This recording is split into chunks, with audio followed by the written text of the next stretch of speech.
Hai teman-teman, selamat pagi. Salam hangat buat yang kedinginan dan salam dingin buat yang lagi kehangatan.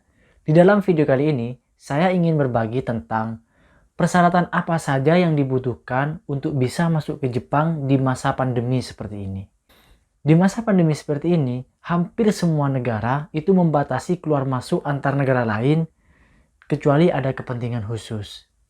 Maka dari itu saya ingin berbagi persyaratan apa saja yang disiapkan pada saat saya masuk ke Jepang. Yang pertama adalah COE atau Certificate of Eligibility atau seperti ini. Nah, Certificate of Eligibility ini diterbitkan dari Jepang dan dikirim ke Indonesia. Setelah ada di Indonesia, kita sudah bisa mengajukan visa. Karena masa pandemi seperti ini, pengajuan visa tidak hanya dengan COE saja. Jadi kita butuh syarat yang kedua. Yang kedua, yaitu Resident Track. Nah, Resident Track ini juga diterbitkan oleh perusahaan yang berada di Jepang, yang bertanggung jawab atas kita. Jadi Resident Track itu sangat penting pada saat pengajuan visa. Dan kita akan mendapatkan stempel dari Konjen. Untuk gambaran Resident Track-nya seperti ini. Setelah visa kita sudah keluar, nanti kita akan mendapatkan format untuk hasil swab yang resmi dari Konjen. Itu akan diberikan ke rumah sakit yang melakukan swab kepada kita. Jadi nanti itu akan ditulis tangan oleh dokter dan dibawa ketika kita mau berangkat ke Jepang. Untuk format PCR-nya seperti ini.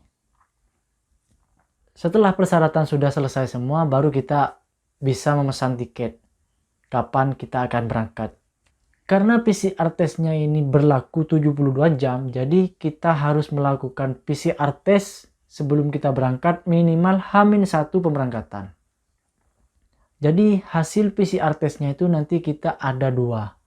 Jadi format yang asli dari rumah sakit dan format yang dikasih dari Konjen untuk ditulis tangan sama dokter. Ketika kita sudah berangkat, ya langkah-langkah yang kita lakukan di bandara itu sama ya. Ya ada validasi data, baik itu di bagian validasi PCR test dan lain-lain. Tentunya ada check-in karena kita harus punya tiket untuk berangkat ke Jepang.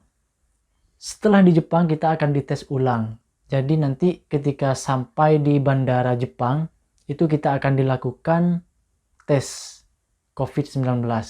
Untuk tesnya ini berbeda ya. Jadi nanti kita diberikan cup dan corong. Itu kita nanti ngeludah sampai batas yang sudah ditentukan itu dan dikasihkan ke petugasnya.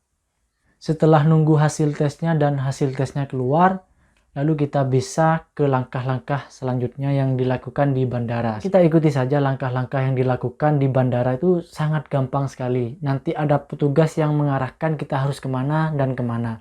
Kita tidak perlu bingung. Dan langkah terakhir nanti kita akan menukarkan Certificate of Eligibility kita dengan Zairyo Card atau KTP seperti di Indonesia. Dan kita akan mendapatkan buku panduan pemagang kerja teknis. Seperti ini. Kalau dari Indonesia warnanya oranye. Kalau dari Vietnam warnanya hijau Tosca. Kalau dari negara lain saya kurang tahu. Setelah semuanya selesai, kita akan dijemput oleh orang-orang perusahaan yang bertanggung jawab kepada kita. Jadi kita tidak boleh ikut kendaraan umum. Oke, terima kasih. Itulah tadi persyaratan apa saja yang kita butuhkan ketika mau masuk ke Jepang. Tidak hanya di situ saja, setelah kita sampai di Jepang, kita harus karantina 14 hari. Untuk karantinanya ini kita tidak perlu khawatir karena semua fasilitasnya sudah disiapkan oleh perusahaan. Nah, seperti apa untuk kegiatan karantina selama 14 hari nanti akan dijelaskan oleh teman saya yaitu Nuzul Wahyudi. Ini dia.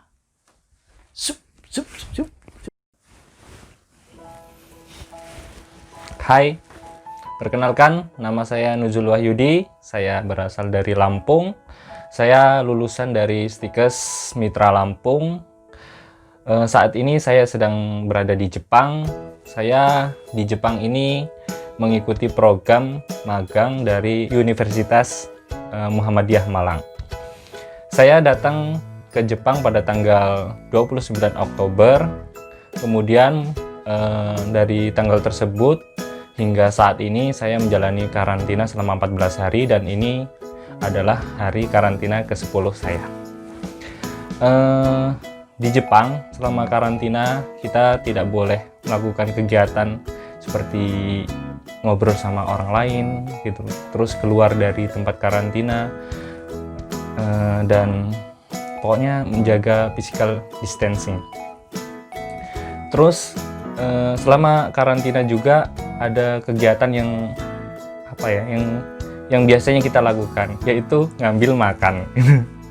Nah, di Jepang itu ada peraturannya. Selama kita karantina itu ada waktu-waktu untuk ngambil makan. Nah, seperti kalau sarapan pagi itu jam 7.30 kita harus mengambil makan di lantai bawah gitu kan. Saat ini saya berada di lantai 4. Kemudian makan siang pada jam 12 itu kita ngambil juga di bawah, terus kembali lagi ke kamar, makan di kamar. Kemudian malam itu makannya pada pukul 18.30, ambil lagi ke bawah dan makan di atas. Setelah itu kita kembalikan lagi alat-alat makan kita, kemudian kita beraktivitas di kamar. Mungkin kalau ada keluarnya ketika pagi atau di siang hari kita nyuci pakaian gitu kan, ada pakaian yang kotor kita keluar, itu ada tempat menyucinya di daerah di bawah gitu kan. Di situ nah kita sempetin untuk menghirup udara segarnya Jepang. Kemudian selama karantina ini kita nggak cuman makan tidur aja gitu kan. Dari pihak perusahaan ini kita diberi tugas PR gitu kan, ada gitu, seminggu itu bisa 2-3 kali tugas gitu kerjain. Nah gitu di sela-sela kita di kamar, daripada kita bosan itu kita diberikan tugas fotokopian, kemudian ada melalui Google Form gitu yang dikirim ke grup-grup chat. Nah itu kita kerjain. Selama karantina memang membosankan ya, karena kita kegiatannya hanya di kamar saja, berinteraksi dengan teman aja sangat terbatas gitu loh. Mungkin berinteraksi dengan teman itu ketika kita ngambil makan terus nyuci, ya begitu gitu. Kita di Jepang juga ada peraturan ketika malam hari kita tuh dari jam 8 itu udah nggak boleh ada kebisingan gitu kan. Biasanya orang Jepang jam 8 itu sudah tidur, jadi kita harus mengikuti pola hidup orang Jepang, yaitu jam 8 tidur. Walaupun ada beberapa dari kami itu kadang ada yang belum bisa tidur gitu kan, ya tapi ya hanya di kamar diam saja nonton TV dengan volume kecil gitu. Tapi kebanyakan kami menjalani aktivitas dengan baik